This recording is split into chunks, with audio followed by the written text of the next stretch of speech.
Garth from the Hood Wood. Guffy. Yes, good to see you, mate. Hey, Fidel. How you been, buddy? I'm well. I'm losing my fucking mind. You going a little bit insane at home? A little bit. You got no little kids at home, mate? Me? Imagine you had a couple of... Yeah. All my girls are grown up now. They're women, so... I know, you're the only kid in the house. That's it. I'm True. the king of the kids. All right, if anyone doesn't know Garth, if you've had a rock over you for the last 20 years, he's an ex-footballer turned boxer. Pulled off one of the most stunning victories, obviously, over Anthony Mundine back in 2010. Is that right? That's correct, yes. That's correct, okay. Hey, your camera's frozen. you look like Keeffy from Souths. I'm looking good on my angle. What are you talking about? But don't look on mine. But anyway, it does that. Skype does that, apparently. So myself and Garth have known each other since when, Garth? 2008, 2009? Yeah, but maybe a bit before that, yep. And good mates, basically 2010 onwards. 100%. Spent a lot of time together, had a lot of stories between us. But it's his time to talk right now, and we're going to ask a couple of stories. And fuck, has he got some stories, let me tell you. Mate, growing up, your childhood, growing up in Urco. You grew up in Urco, right? Alexandria. I was on the Alexandria, New South Wales, or Erskineville, New South Wales. You've grown up with your brother Nat. He's the older brother. Nat Wood played a lot of rugby league as well. Very good player. Should have been a fucking boxer himself, but not sure why he didn't fight. I'll ask him that in a couple of weeks when I have him on. Yeah, he loves getting hit in the ring, so I'm surprised he didn't jump in. Get a little closer to your phone, you idiot. Didn't you get that? I got it. No worries. You're back. Yeah, mate, your dad, Baz, obviously been around. Bit of a hard ass. Love the bloke. Didn't like me at the start, I don't think, but we get along pretty good now. No, and a soft spot for you. He loves you. And the best, of course, tell me how it was growing up with Miss Wendy Wu. Just tell me all about your childhood, mate. Mate, Wendy's the rock. She's the pillar. She's lived with us three imbeciles since, I'm 42 this year.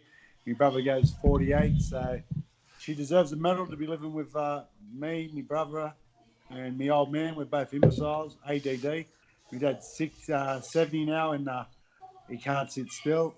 He's running and training every day, so I think it's in our blood that, we're non-stop. We're always going to be on the go, doing something, can't sit still. So medal goes out to Wu. She's a legend. The best. I went away with her to Hong Kong, and, mate, she made the whole trip, I'll tell you. You fucked our trip up to the US, but she made our trip at Hong Kong. That's the difference. Say that one again. You fucked up our trip in the US. Then the next year when we took Wendy, she made the trip. She killed it. How did I fuck the trip up? I was there for entertainment.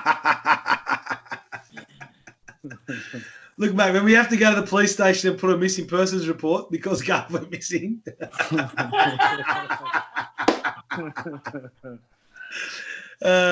When the doors have to be open between my room and your daughter's room and the girl that you're supposed to be looking, but you don't come back for 2 days. I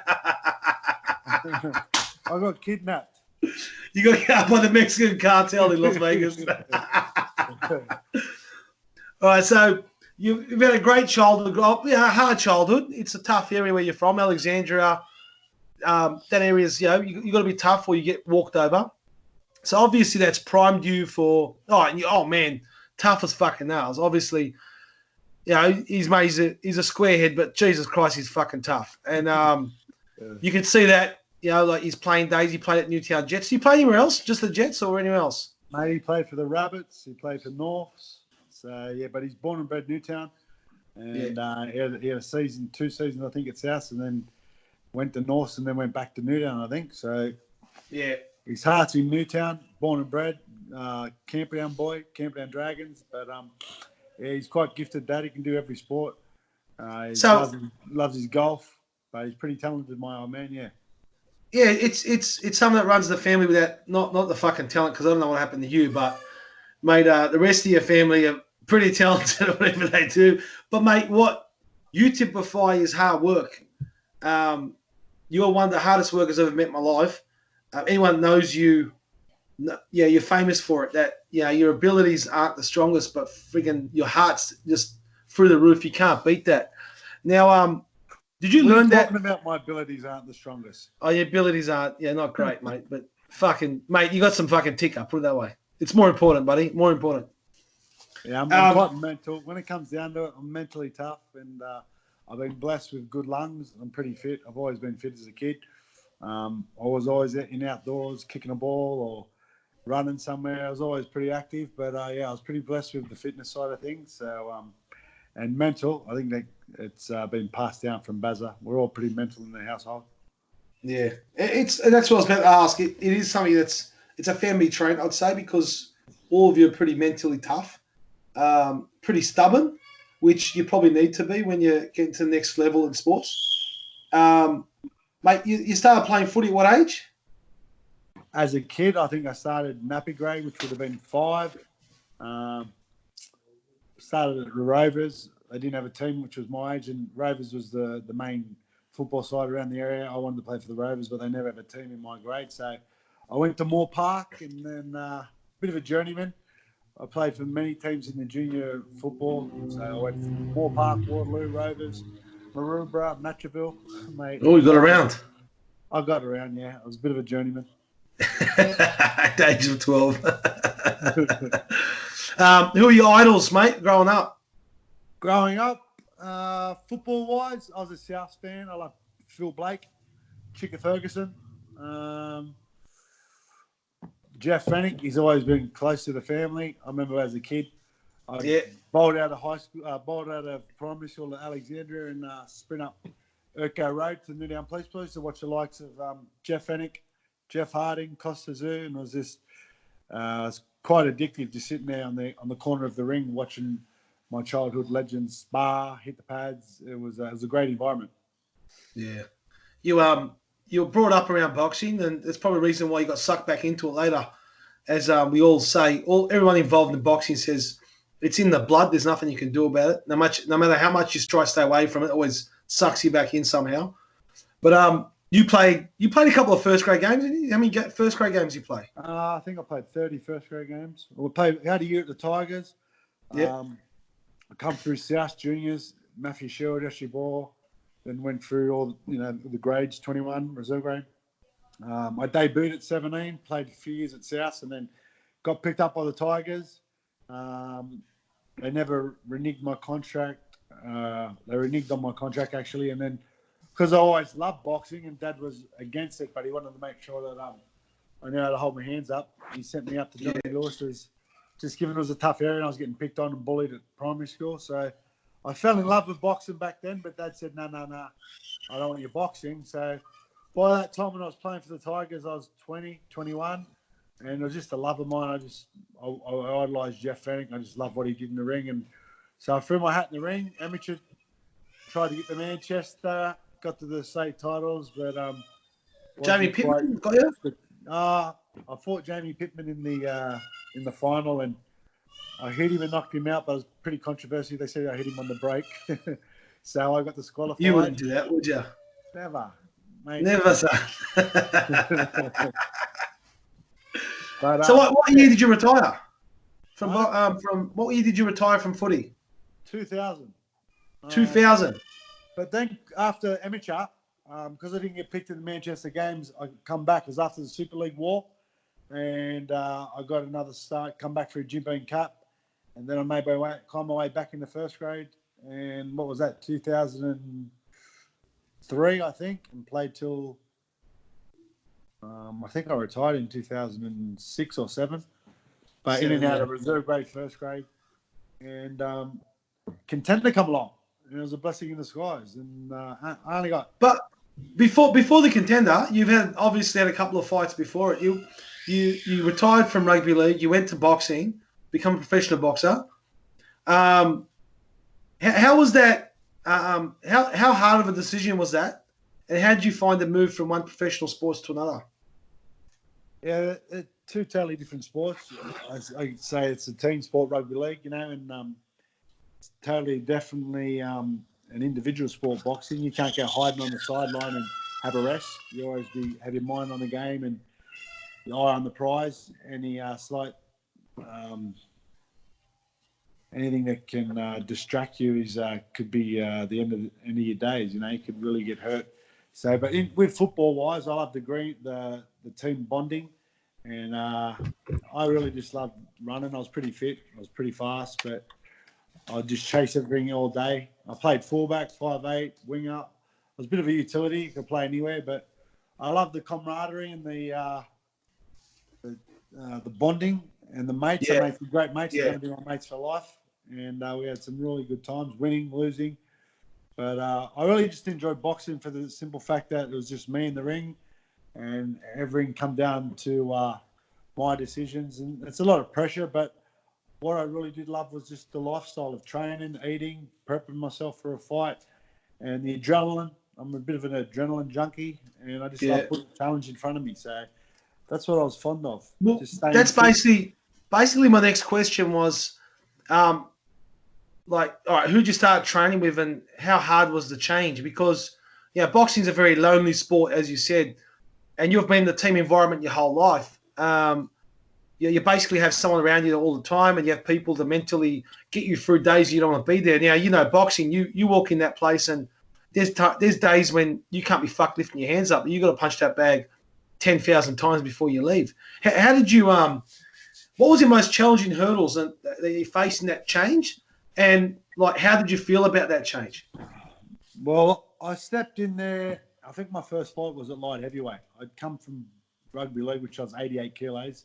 Sport specifics, just lifting weights and different sort of training. I was pretty bulky, muscly. And the hardest thing I found was dropping weight. So I went from light heavyweight to super middleweight.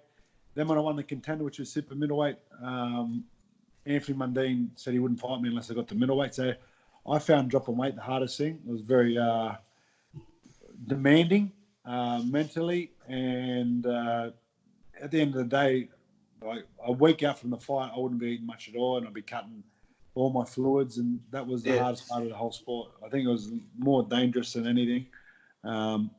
Even though I can still hold a conversation, but I think that's how most blokes become punchy. I think you get hurt more in training and sparring than I think I got hurt more in sparring than anything more than especially 3 weeks out, 2 weeks out, when you're right at your lowest and you get into some fucking brutal wars. It's really dangerous. I think that the WBC, they adopt, the World Boxing Council adopts a mandatory weigh-in, I think, 14 days or a week before the title fights. I think that should be brought into any major title fight, as in the sense of Australian titles, regionals, because like you said, it's that last 3 weeks is extremely dangerous because you're dehydrated. You're not at your normal walk-around weight. You're probably 4 kilos off your weight, but you still got 3 weeks to go. And your best spars, or your strongest spars, are 3 weeks or 2 weeks out. Correct? Of course. I think come a week from the fight, I would never be sparring on fight weight. I think I'd get down to 72, which was middleweight, and I think I'd only be at 72 kilos for about a good 2 or 3 hours. I just touch the scales, jump off, and reload, load up with water and that. But I'd very rarely be sparring leading up to a fight at 72 kilos. I do all my sparring at around 77, 76, but that's that last week, which is more grueling than anything, and you've got to show a lot of discipline, and you just got to switch off. I'm a very angry man to live with, very snappy. You're not eating. You got a lot of pressure on you from the fights coming up. So I went from a novice walking into contender, and then straight out of contender, I fought Anthony Mundine, and then from then on with my career, I fought most blokes that were in the top 10. And so even though I'd trained all my life and pretty vigorous with NRL, there was times where I'd, especially cutting weight and dropping weight, be doing 2 sessions a day. I'd do my fitness in the morning or weights, and then come in the afternoon, I'd have 3 different blokes that would be doing 4 rounds each with me. So I'd be doing a 12-round sparring session with 3 different blokes who were fresh. So that was the times that you really were vulnerable to getting cleaned up. You know, you're a trophy. Your Garth is won the contender, and everyone that stepped in the sparring ring it was halfway trying to either ice you Knock out, your head off. knock you out in sparring. So it was quite competitive and very dangerous, if you ask me. Yeah. Just for the simple fact of dropping weight and doing 2 sessions, and then you got 3 different professional athletes, boxers, just waiting to do a number on you, more or less, because you're a good trophy. In sparring, you get hurt a lot, but people love to say, "Oh, I knocked him out in sparring sessions," and it's very easily done. Well, doing a number is a good way to start this next question. Is mate, you done a number on everyone there. It's in 2009. Obviously, Fox 8 had the reality TV show, The Contender.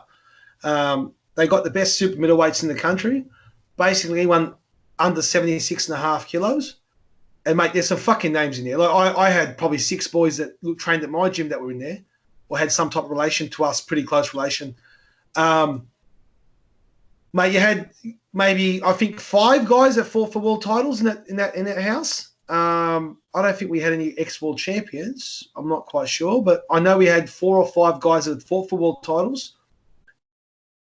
Mate, you went in, you don't worry about your fight with Mundine, but you actually created a massive, a huge upset, beating Kariz Karaoke in the final. And yeah, look, I was in Kariz's corner. We were mates, but I was in Kariz's corner, and mate, you won that fight fair and square. And when they called that split decision, I remember walking up to you and saying that was fucking bullshit. And then Billy Hussein said, "Nah, like it was a close fight." And I said, "No, it's fucking bullshit. Garth won that eyes closed. That's not a fucking split decision." And Kariz is my fighter. You won that quite convincingly. And at that point, Kariz Karaoke was number 4 in the world. We got offered a fight to fight for the world title that we nearly pulled out of the contender final in Germany to fight, mate, I couldn't even remember who the champion was back then, for the WBO super middleweight title. We thought you were easy pickings, to be honest. We thought we'd take you out pretty quick. And, mate, you fucking burnt us in the ass because that's when I first seen how your dedication to the sport or to anything actually overcomes whatever setbacks you may have. So you had a lot of problems walking into that house. I know that you had a lot of problems, and that's one of the reasons why I didn't get phased at all thinking that you'd beat Kariz. It's well documented your downward spiral before the contender. Did you really believe in yourself, or did you go in that contender house to get your ass kicked and maybe wake up yourself? Mate, to be honest, it was heaven sent. It was a blessing. Contender, I was not meaning to harp on it. Everyone falls over in life, but I think you got to fall over and pick yourself up. I was going through some tough times. My rugby league career was finished. I just broke up with my missus. I was hanging with the wrong crew. I think there was 14 competitors in the contender household, and I think they had 14 days preparation, 14 weeks preparation. I did all my preparation at Dream Girls on a Saturday, Sunday, Monday morning. But yeah, it's something to laugh about now. But yeah, I definitely had a death wish. I was just drug influenced and alcohol, and just didn't care too much about where I was going. But I got a phone call from Johnny Lewis, funnily enough, who's been a lifetime friend. He's more or less. And what did he say, Garth? Second father, Johnny Lewis. He said, "G'day, son. Is that you, Garth?" And I said, "Yes, John." He goes, "How are you, pal?" I said, "I'm good, Johnny." He goes, "Listen, don't fucking lie to me, son. I know you're in a bad place, right? But, mate, I could have something that could turn your life around." I said, "What are you talking about, John?" He goes, "Well, you know the contender, don't you?" I said, Yeah. He goes, "Well, mate, Shannon Taylor's pulled out. But, mate, do you think you're up to it?" I said, "Up to what?" He goes, "Mate, you've only got 3 days' notice, but, mate, I reckon, I'm not saying you're going to win it, but at least you can get in there and get fit and get back to the real Garth Wood that we all know, and maybe, to turn your life around, your daughters." Because at that time, my daughters were looking down at me. I was depressed. I was on the pier, so on the white ladies, running away from everyone. I just put myself in a room, and I was in a bad place. But once I got told that I was going in there, I got accepted within 3 days' notice, mate. It's funny how things just work. I was a lucky man. I just got given an opportunity. I took my life from a negative to a positive, and I think that's really what I needed. I needed to kick up the arse and someone Yeah. to ask me a question. Come on, here's your chance. How good do you That's think all you it are? takes sometimes.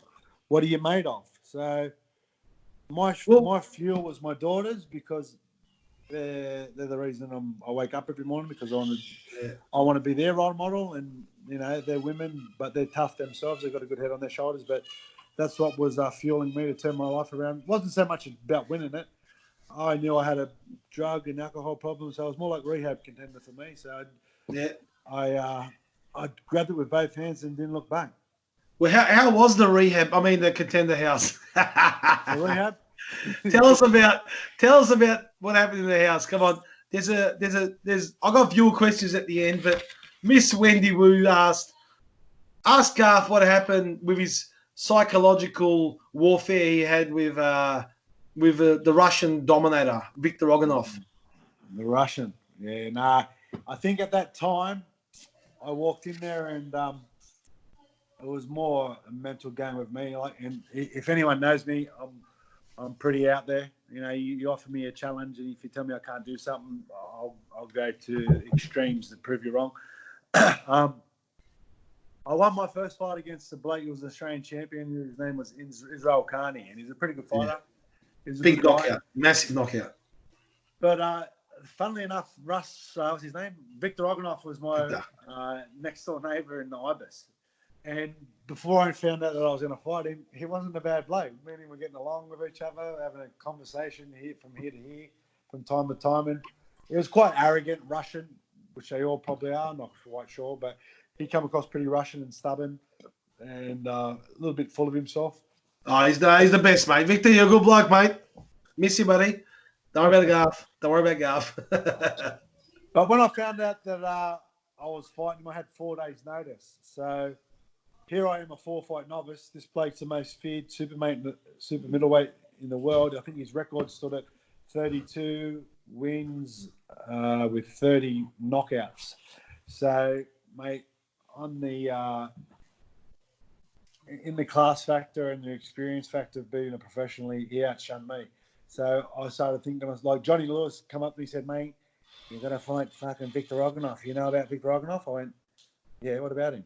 He goes, well, mate, I'm going to tell you something. If he wins this thing, Anthony Mundine won't fight him. You sure you want to go ahead and fight him? I said, fucking hell, if I'll fight him, I've got nothing else to lose. Look where I've been. I said, I'll fight him for sure. So with that 4 days' notice before I fought him, I was sneaking out of the Ibis, which you weren't allowed before that, just going for road runs because my fitness was about 50 lengths behind everyone else. So I was sneaking off every night going for a run. But when I found out I was fighting Victor, I would leave the room. I'd pump the TV up. I'd pump the radio up. I'd go for a good hour run. And this was I had 4 nights before I'd fight him. So I'd come back and I'd be walking down the hallway of the Ibis and I could hear, Garth, you fucking cunt. Turn off the radio, you fucking prick, too. I'm going to fucking kill you, you fucking amateur. Garth, turn off the fucking TV. So I'd come back in the room, I'd go, fuck, this is exactly what I want. This is what I want exactly. He's in my palm of my hand. So I had a gyprock wall that separated me and him from our rooms, and I'd leave the TV on and the music, and I'd just start banging into the wall saying, bang, bang, bang, Victor, you Russian motherfucker, cunt, I'm going to kill you. Just swearing my head off at him, just trying to get under his skin because on the professional department, being a boxer, mate, he outclassed me through and through. But when it come to the mental game, I just wanted to put him off his game, and I tried to make it a car park street fight. And if you watch the highlights on YouTube, it was definitely that. I think at one stage in round 2, I try and throw him over the fucking ring like rock and roll wrestling. He elbows. It was a wrestle in the end, but it was the right tactic to win. If you watch the first round, I don't think he laid his glove on me. I hit him with I think I outscored him about 50 punches to nil, and I just set the tone in the first round, and then I made it a little bit more ugly. I give him the Urko fair go, a couple of elbows here, headbutts, and well, if he gave him space, he was that devastating of a puncher. He probably would have fucking iced you. He's that big of a puncher. So you played the right game. Luckily enough, I was naturally born fit. I was regarded as one of the fittest footballers in rugby league. So I walked in there, but I wasn't fight fit. So I was lucky enough. There was one stage he hit me with a left hook in the corner, and I really felt it. And his punches were devastating, but I was lucky enough, and I had enough heart, and it was one of my biggest victories of all time. But I went on to go to into the final, but yeah, it was quite daunting and it was very scary. If you have a look at it, you can see everyone in the crowd. Everyone, pardon the language. Everyone was feeling for me. I was a massive underdog. I was more or less, everyone expected me to get knocked out. Yeah. But it was just more about how much you want it, and that's what it is in life. That whole contender series is all about me walking in there and turning my life around, and wasn't so much. I wasn't destined thinking I was going to win. I just wanted to get in there and clean me act up, and just whatever happened. I'll take on whoever was in front of me, and gradually, fight by fight, day by day, I found myself getting stronger, and my confidence was growing. And then boxing's a funny thing. After a win, I was fighting some real top-ranked fighters in Australia, and you just grew in confidence. And there's a certain time in your career where you actually do think you're unstoppable and you can take on the world. I remember when I took on Anthony Mundine, I had the biggest preparation of my life. I don't think anyone would have beat me that night. I was just mentally drilled for winning. I don't want to sound too full of myself, but at that stage, your mentality, I would have beat Mike Tyson that night. There was nothing that was going to stop me. I was driven to just win after win. And then I grew up with Anthony Mundine, and he's always been a class act, boxing, football, basketball. I idolized him as a kid, but I got to a stage where I was on a high, and I didn't think no one could have took that away from me, that win against Anthony Mundine. It's just to let you know, when you're in the ring and the way you can just transform from being a nobody and come up with training correctly and having a good team behind you and getting a few wins on the run and on the road, and mate, you can move mountains. That's why I fall in love with the sport. It's always been what you said there is that accumulation of things, your team, the people around you, but most importantly, your mind. If you second guess yourself that you haven't done the hard work or you haven't done the right things, you're basically walking in blind, and you're going to lose the fight before you even start. Your preparations are always fucking on par. You wouldn't let nothing else happen. So I know that's the only way you'd ever walk into a fight, with top preparation. We can talk about this Mundine fight, but look, you've probably talked about it 1,000 times, right? The more interesting one for me was the second fight, because we all said, and I said the same. He got lucky. He worked his ass off. Again, I wasn't that close with you as I am now, right? So I know your determination and your mental character. The second fight, you've gone out and fuck me dead, you put the fight to him, and you lost by a round, basically. I think you got caught with an uppercut coming in, and you got obviously 10-8 round for that one. But before that, I think one score. Was it a majority decision or was it unanimous? Mate, I think with 2 rounds to go, I was in front on the scorecards, and most of the crowd were biased or for chalk. But I think just inexperience with fights underneath my belt, I maybe could have just pulled back a touch and just not play it safe. But I think I was just rushing in. I was looking for a knockout because. Not using excuses. I think the ref was the other bloke that I was fighting in the ring that night. Every time I got chopped on the ropes, where in the first fight, who was the ref? That was my game plan. I'd get him on the ropes and I'd go to work on his body and then come up with a headshot. The ref kept jumping in and pulling me away, so I never really got to put to work my first strategy when I got Mundine in the first fight and get him on the ropes and go to his body and then finish with a big headshot. So he kept jumping in, ripping me off and pulling me apart, but. Yeah, I think with my inexperience being still a novice for the second fight against Choc, maybe I should have toned it down a little and just put a few rounds in the bag and just I didn't like, me, if I see blood, I'm ready to kill. So I was just on the hunt too much. And when I did get caught with that uppercut, I was rushing in a little bit too much. But with experience and that, maybe I should have just, played the game a little bit more. But yeah, it was a tough fight that night. I still thought you fought your heart out, and honestly, you were that close to winning. You got me as a massive fan after that, because it just showed that you have the ability to keep on. And mate, Chock was, I won't say he's at his best, but he wasn't far off at that point of his career. Not like he is now. He was fucking flying. He was one of the best super middleweights in the world. He'd beaten Daniel Gill maybe 1 year before that. He was on fire, and you started putting this kid in his place, and that was the most remarkable thing. Not just you knocking him out; that can happen to anyone. You actually outboxed him, outsmarted him. But you've gone on. You've lost to Chock in the second fight. He didn't give you a trilogy, which is very surprising because I presumed, and so did you, I guess, and so did everyone else that deserved the trilogy. The public probably wanted that trilogy. But you moved on. You're not a kind of person that sooks about things. You move on from it. You had a couple of setbacks. You fought Sam Solomon, mate, probably the hardest person you could have fought. His style, how hard it is. And, you lost that on a split or a majority as well, or it was a pretty close fight. But yeah, he's just too. Mate, he's slippery. I'll give him that. He's a slippery fighter. He's very unconventional. You can't train for a person like that. But, you moved on again and you started resurrecting your career, and I started getting involved with you at that point. We nearly had a fight with Martin Murray. At that point was a WBA World middleweight champion from England.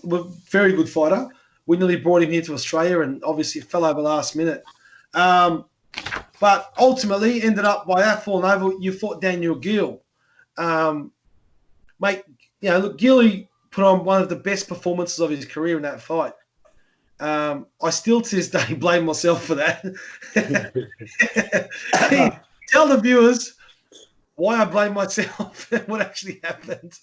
Mate, I'm never usually pig-headed or overbearing in a weigh-in, but Fidel got him here. He said, "Listen, when you get in this weigh-in, he's a cat. He's a fucking schoolboy. I just want you to get straight in his face and tell him you're going to fuck him and bend him over." And then I went, yeah, 100%.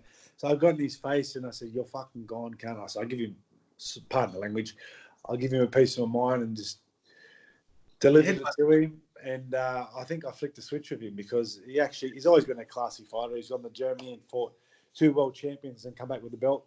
And he's been boxing his whole life. He's an amateur Australian champion. I think he went to all the games, but he really did a number on me. First round, I think he nearly knocked me out, but I was We'll get the front of the tail in the first round. Mate, I was tough enough to hang on for a while and get my senses back. But I think the worst thing I did in that fight was try to box. I didn't go back to my normal style, which was a brawler and make it rough for everyone. You hear so many people outside the ring in your ear going, "Oh, mate, he's got to work on his jab. He's got to do this." Mate, I got that far from just being a brawler and a thug, which I grew up. I did most of my apprenticeship on the street fighting as a kid in Alexandria. And I took that into the ring, into the contender, and same with Chock. And I think I just got a little bit far away from my natural style, and I tried to box, given that I was coming up against one of the best boxers in the world. And I got off my game plan, and he really schooled me that night. But he was a freak. He was a freak, and mate, that was I believe that's the performance of his career. Like he really, he took you to fucking home and hammered you. And mate, you kept getting up, and in the end we threw the towel in, but you would have kept going. And that's how you've been your whole career, mate. Because of this toughness, you make a lot of fans. And I've got a mystery caller. He reckons he's grew up with you. What's his name? Keeffy Bradstock. You know him? Keeffy who? Bradstock. Keeffy Bradstock. Bradstock. He said the Hill Squad. What's the Hill Squad? From the South States. Church. Oh no, he said the Hill Squad. What's the Hill Squad? Oh, South Sydney fan. The Borough. Yeah. Are you having a lend to me? Keeffy Bradstock. Yeah. You're a fucking jab. Who is he? I don't know what it is. Keeffy Bradstock. He said he's mates with you. What's he want to know? He's asking a question. How much money do I owe? How much money do you owe? Do I owe him or something? Is that what you're saying? I don't know. He's just sent me he asked if he can talk to you. Okay. And I said, mate, do you know him? He said, I grew up with him. We're mates. Keith Bradstock. You don't know him? Is that bullshit? David Bradstock, I know, not Keith Bradstock. No, he said Keith. Keithy. Keeffy. That's right. I thought he's fucking bullshitting too. I'm trying now. He's not answering. Let me try one more time. Mate, while I'm trying to get this online, how about your work with mental health these days? With Are You Okay? Obviously, you're an ambassador for them. Is this because of, obviously you had a lot of demons in your past? Do you find this, obviously, you find it very... Hello? Hello? Hello? Hello, Garth. Bullshit. It's fucking Keeffy. It's What's Keeffy doing, Bradstock, Keeffy? brother. How are you, mate? You remember me? Fuck, I forgot all about you, Keithy. Sorry, mate. How are you? Mate, I followed you all your life. You remember me? I do remember you. I used to be head of the fucking hill squad back in the day. Remember when there was a fucking hill on the hill? You remember me? The hill on the hill. I used to shout you and Tricky Crindle to the Polywaffle every Saturday night. You Impressions. remember me? I remember you bust me chariot impressions. Remember that? Yeah? You remember me, do you? I do remember you. Why the fuck don't you refer to me fucking friend request on Facebook, you fucking prick? If you fucking remember me, you fucking prick. And your mate there, he thinks he's fucking Joe Rogan. He looks like a fucking Joe Rogan. He's a fucking Joe Rogan. Is this Keithy George? No, it's Keeffy Bradstock, you fucking idiot. You remember me? You remember me or not? Is it No, Denver? Keithy, Denver on the fucking phone? You Is it remember me, Fucking stop it, Mrs.? Keithy. Now fuck off, will ya? Now listen, you remember me, Mrs. Shazza? You know Shazza? Oh, yeah, Shazza. I remember Shazza. She had the hots for your brother. She had the hots for your brother when he played with South Sydney. And she used to sit on the fence and go to him, Nathan! Oh, Shazza. Smelly Shazza! Mut Shara. I remember she Smelly goes- Mut Shazza. He goes, Nathan! And I think your fucking brother was deaf too because he fucking would never answer at a fucking prick. Do you remember me or not? No, Keith, I don't. Do you remember when I took you and Tricky Trindle to the touch of class and I fucking shouted you and you fucked off with me fucking clothes? You Now, remember wasn't that? it Ken's Karate Club? Yeah, it might have been Ken's. I think it was Ken's. It was Ken's Karate Club. Yeah, we're in the steam room. Yeah, I love you, Garth. I do love you. I'm just fucking around with you, mate. I love you. When you I beat love you Chop, too, Keithy. I miss you playing for South. I wish you were still playing. You weren't a real good tackler, but you run hard. Run hard. Who'd you play for, Keithy? I played for your minor. Your minor. Yeah. I played for your minor. I played a couple of games under sixes. Under sixes. Yeah. Yeah. And then we moved to Redfern. My mum and dad moved me to Redfern. Really? What school did you go to, Keithy? I went to Alexandria Primary School with Wes Patton. You know Wes Patton. You should get Wes Patton on the show. He's a very funny man. What are you doing now, Guffy? Are you still fighting? Yeah, I'm still fighting. Are you fighting with your missus? Yeah, You're fighting all the time with her. Who are you fighting with now? Myself. Okay. You should win that one. You should win that one, I reckon. On a split decision, or do you reckon it's a walkover? You'll be disqualified. The other you'll get disqualified. Do you know Keeffy or not? Are we fucking around here? Do I know Keithy? Yeah, me and Keithy went to school together. He was my best friend. He was school captain, sports captain. He can do it all. He's a natural, Keithy. What's your nickname, Keeffy? They call me free balls. Free balls. I can't tell you why. I really miss you, Guffy. Anyway, I gotta go to Centrelink now. The fucking line, it's like they're selling you 2 tickets. Fuck yeah. All right, Keeffy. Good talking to you, mate. Next time. See you, boys. I'll see you at Echo Bowling Club for bingo, Keithy. Love you, mate. Bye, Garth. Oh, you don't know Keeffy? Yeah. I'll try Do you to know get him or him on not? the download. I grew up with Keeffy, but he's a mad pervert, Keeffy. He gets around Well, us he with a reckons the flash. same about you. He's a flasher. He walks He around us asked all you right a with flashes question. himself. He asked me a question to ask you. Keeffy did? Yeah. Okay. What is it? He said, "Oh, I can't ask that question Why is that?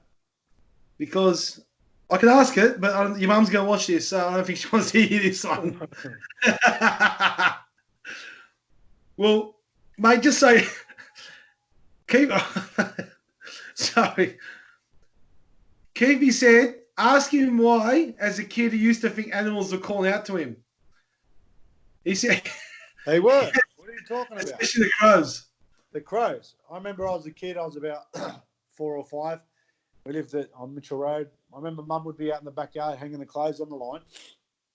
And I promise you, the crows would fly over and going, "Ngah, ngah." And I was very adventurous, had a great imagination. And my back lane used to be packed jam full of kids. And I'd go, yeah. And Mum would go, what are you doing? I said, they're yelling out to me. She goes, who? I said, someone's out in the back lane yelling out to me. Yeah. But it was a crow flying over. It was just always crows. So I thought I was special. I was a little bit special, but I thought, I always thought someone was yelling out to me in the back lane, but it was these fucking crows flying over. Oh, I've got some viewer questions for you now, okay? So, Nathan McMahon, you know Nathan, Coach Nath? He's asked a couple of questions, but the good one is, what's Garth's triggers to focus so hard at training for long periods? What are my triggers? Yeah, what are your triggers? It just comes down to once I've made a decision, especially if I've got a fight preparation. I don't leave any stone unturned. You know what I mean? I don't cheat in any way. I stay pure. I'm like a Formula One car. You put the good petrol in to get the best performance out. So my diet is second to none. Stay away from the piss. I watch a lot of motivational videos. I read some good books, and I just I'm big on affirmations and reading positive books. And I just once I make a decision on what I want done, I'm pretty hard to stop. Simple. Sweet. Mate, David Kelly used to go to school with me, actually. How satisfying was it pumping Mundine? Mate, all my Christmases come at once. Like, take nothing away from Choc. Before I stepped into the ring and started boxing, I was a big fan of him. He's a great footballer. He's a great athlete. We grew up in the same area. His first 2 cousins were my best mates, but it was a different scenario. Once I actually claimed to be a boxer and I really committed myself, that's the sort of mentality you got to have. It doesn't matter who you step in front of. You've always got to back yourself. And given who he was when I fought him, 40 fight, was it 3-time or 2-time world champion? Yeah. And I think he did his best boxing at super middleweight. He was knocking everyone out. He fought Kessler. He fought some really big names back then, and no one gave me a chance. And it was great to pull it off. So I really was the biggest underdog in Australian sport at the time, and it's something that can carry me for the rest of my life. It was very special. Still is. It's one of the best moments in Australian sports to this day. We got Darren Keane has asked, Stan from the Glasgow Arms is looking for him. What the fuck's that mean? Stan. I think he's on Pornhub. Darren in lockdown. I want to have a look at the calluses on his hand. He's been given Pornhub a real big thrashing. 100%. Yeah. Darren, I grew up with Darren.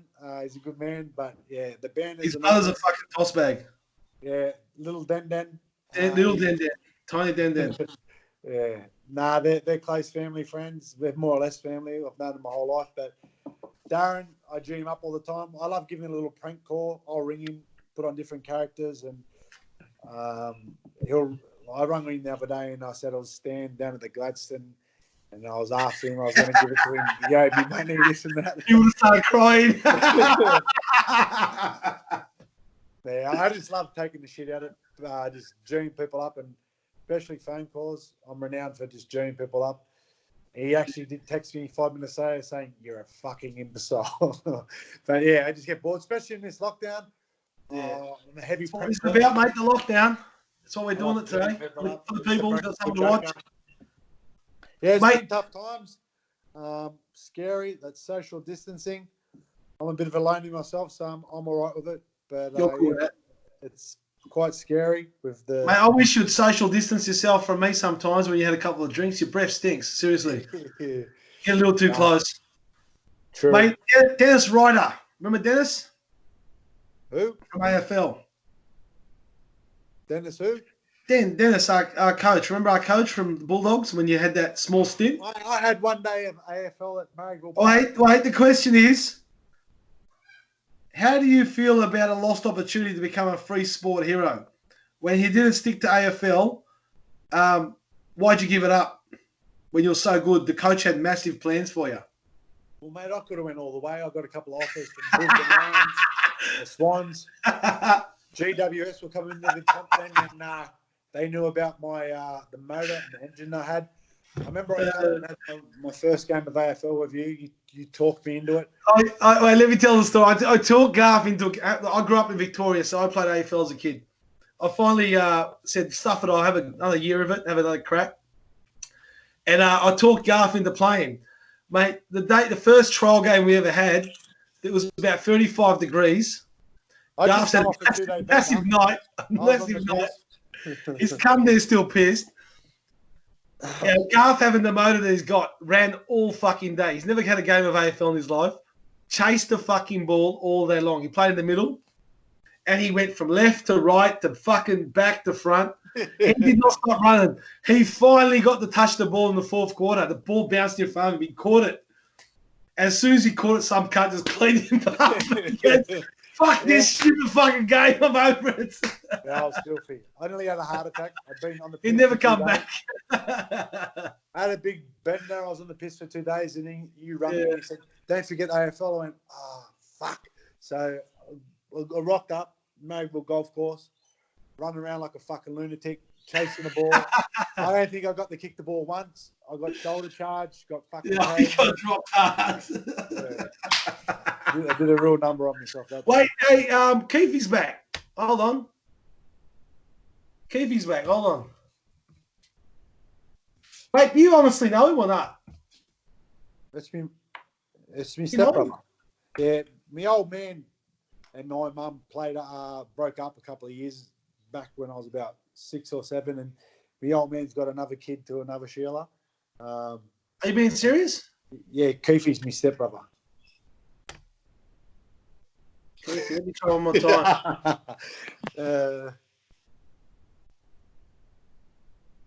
Is he there? No, wait, you just rang just in.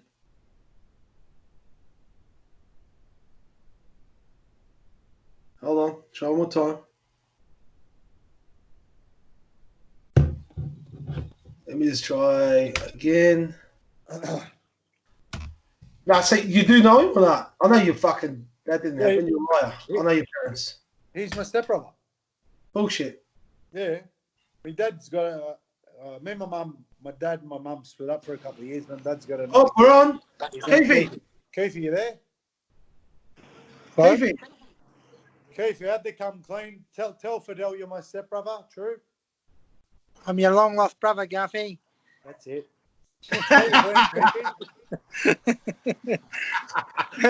Nat Wood, welcome to the show, Nat Wood.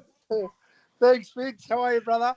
Not bad, mate. You had him for a bit there. You must have given something away right at the end because you had him. I'm telling you. Yeah, I just there was some real life things happening there. That's how we knew. Real life experiences. No, it was the heavy breathing. I remember when we used to share a bed when we were kids, and you'd be dry rooting me, spooning me, and that. I can never forget that heavy breathing in the ear. What about how you were scared of the dark and I had to sleep closest to the door in case anyone come in? We had a home invasion. He was 28. It was a year ago. I used to get out of bed like I was seasick from him dry rooting my leg. I feel like a cruise ship. How was it growing up with him, Matt? Was he just a fucking hanger on or what? Tell me. No, he's a champion. He's a champion. He's good. We used to get seats on the bus easy because they thought he was a retard. You never have to line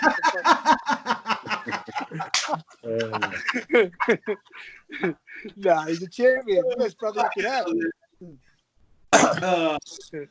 Mate, Matt's a few years older than me. Sometimes he's been mistaken for my father. I remember I got out of Contender and someone came up and said, "Is that your old man?" I said, "No, it's my brother."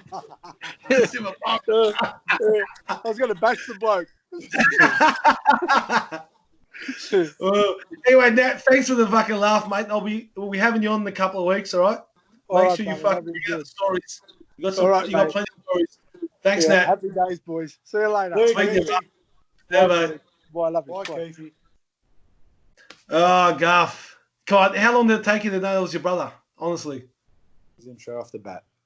Oh, fuck off. Mate, he is the biggest practical joker, kid story you've ever met. I've had it my whole life. Because I'm a few years younger than him. I remember as a kid, be school holidays, and Nat would come in and say, "Listen, if Dad says, do you want to go with your brother?" You say, "No, you're not going to come." I said, "Yeah, 100%." So then Nat will say, "I'm off, Dad. I'm going. We're going over the park." And you go, hey, hang on, wait on. What about your brother? And you go, "Nah, Garth doesn't want to go. Do you, Garth?" I went, "Fuck yeah, I'll come." Once we walked out the front door, I get a kick up the ass, a smack in the back of the head.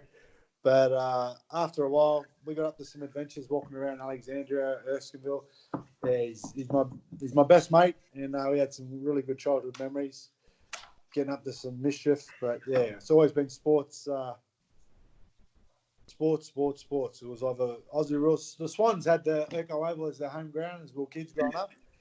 Not that I ever played AFL. It was all more rugby league driven, given Dad played for Newtown and Nat come through the Tigers and made his way onto the Roosters and then went over to England. But yeah, I always wanted to play footy. I wanted to play for Australia. I wanted to be a consistent first grader. I never quite got there. And funnily enough, I think everything happens for a reason. So that's when I moved on to boxing, and the rest is history. But it was a great neighbourhood growing up, great family, great mum and dad. The reason why we are the two guys that we are, mum and dad, are tough love, fair but tough love. But that's how you got to be. That's how you got to give your kids a bit of discipline these days. I think too many kids are spoiled and just go off the beaten track and get caught up with the wrong crowd.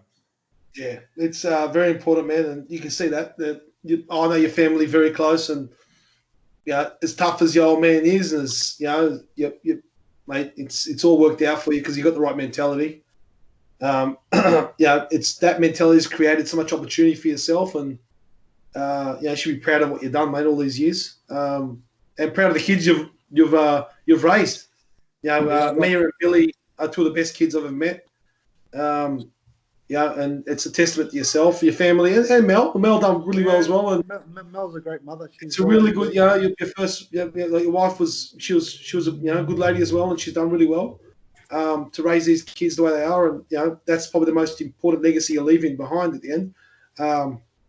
And you should be proud of that.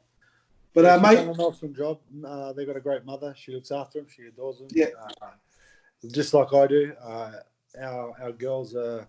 Yeah, they're pretty special girls. We've been blessed. They've got a good head on their shoulders, and they're growing up. They're women now. They're not my little babies, but they always will be. But Mia was 21 2 months ago, and Billy was 18. Thanks for the invite, Mia. Thank you so much. Thanks. So you want me getting a fucking invite to my 40th? Anyway, look, we'll finish off with the 1 minute wonder, right? Okay. You're basically used to that, aren't you? 1 minute wonder, but 30 seconds, mate. 30 seconds. I ask you a few questions and just give me the first answer that rattles off your head, all right? Best player you've played rugby league alongside? Alongside? Yep.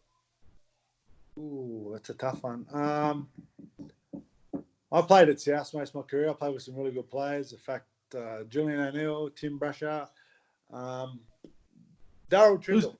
Oh, tricky. The kid growing up, yeah, he could score a try from anywhere. He was just off the top of his head, chip and chase. Yeah, he was quite talented. Very talented. He was pretty good. I'd say tricky. Sweet. Best player you've played against? Steve Renoff, isn't it? When he kneed you in the head? No, that was Jason Smith kneed me in the back of the head. it? I played against some good ones. Andrew Johns, but Yeah.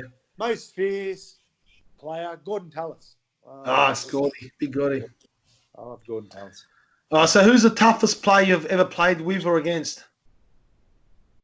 With or against? That's a good question. I played with Luke O'Donnell. Brains. He was a baby coming through Tigers. Big Brains. Tigers the year he come through. Yeah, he's one of the hard men of rugby league. Yeah, pretty we had him on yesterday. He's mate tough as nails. Who's the grubbiest player you've played against? Grubbiest. Filthy. Come on, you can't forget a grub. There's a lot of them. That's why I'm happy. Oh, geez, that's hard. I wouldn't say he's a grub, but he's a character. He's a funny little bastard. Willie Peters.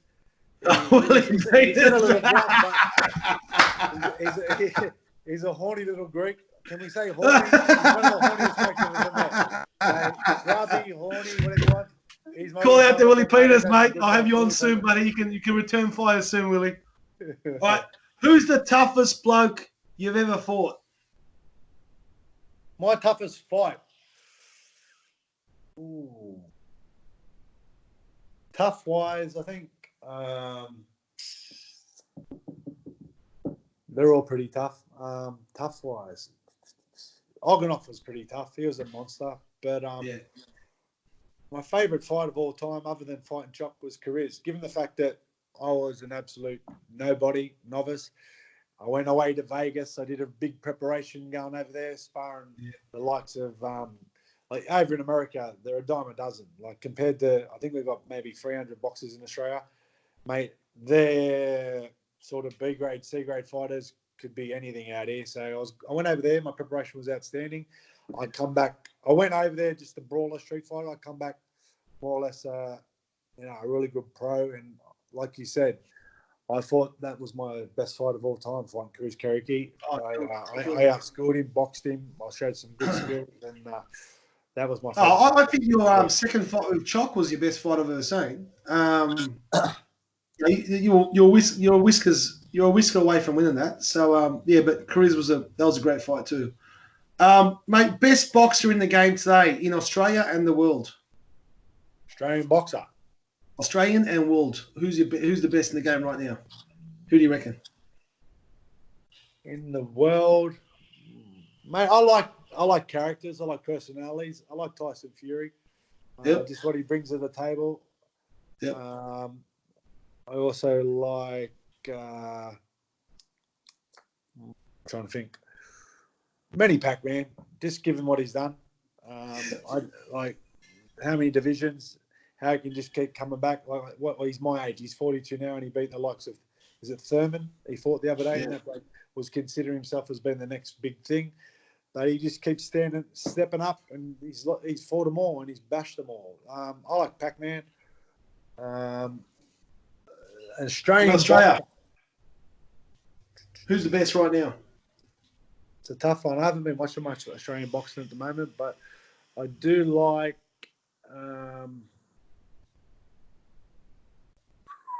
Let's have a think. Fucking, it's the 1 minute wonder, Garth. You wouldn't have lasted this long between the fucking sheets. Not a chance. It's a tough one, mate. I would tell you, Aussie boxing. I haven't been watching much of it. All right, we'll get on to the next one. Who's the most overrated boxer in the game today? Who's overrated? Who do you just hate hearing about and saying, mate, you're a fucking numbnut? That bloke who fought, African American. He's a big head. What's he? Who? He's been bashed by everyone. He's just a mug. He's the biggest shit talker. What's his name? Adrian Bronner. Adrian Bronner, yeah. He's a fucking idiot. Yeah, I don't like him either. Yeah. All right, so who wins, Tyson Fury or AJ? Tyson. Yep, everyone picks Tyson. All right, last question. Think about this. You're in a street fight. Who wins? Striker or takedown? Stand up, baby. Fucking oath. There you go, mate. Garvey, thanks for your hour, buddy. It was supposed to be 40 minutes. We've got a whole hour out of here.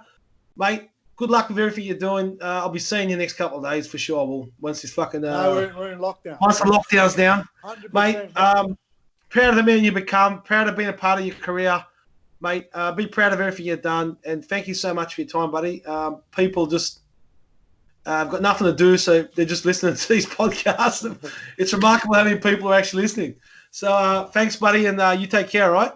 No, mate, I love what you've done, Fidel. You've helped me out throughout my career and what you're doing with the girls in the Sevens rugby. And you're just a good guy deep down, and you're always looking to help whoever's in need. So I love you, mate, and we're brothers. Cheers, mate. All right, buddy. Love you, buddy. Have a good one. See you, mate. Take care, brother. See ya. Bye-bye.